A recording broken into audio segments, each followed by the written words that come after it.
A failure is not someone who fails, but someone who fails and gives up.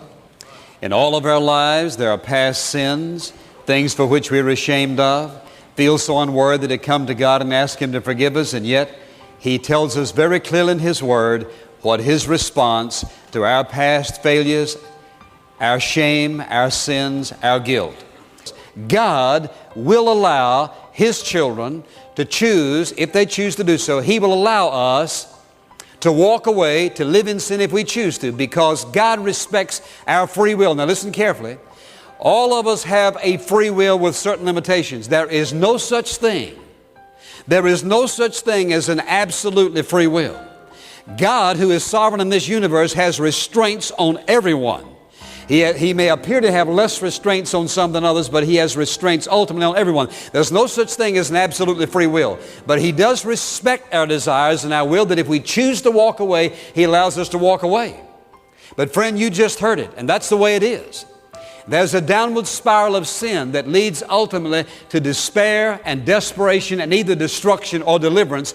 This young man focused his attention upon his Father, and as he did, he made a decision, which leads me to the second thing I want to say, and that's this: that God responds to our failure with grace.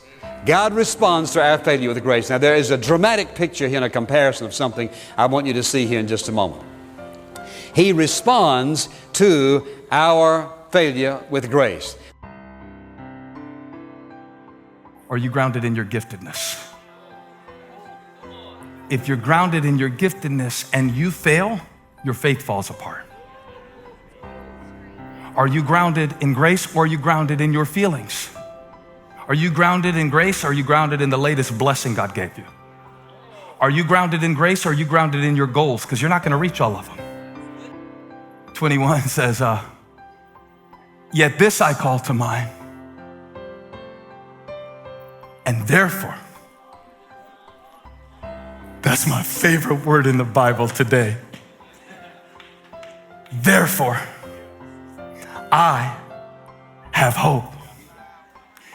It is, go on, that's not the good part. This is the good part. Because of the Lord's great love, we are not consumed, for His compassions never fail. Here's the verse you might know. They are new every morning. There's no shortage. There's no shortage. There's no shortage.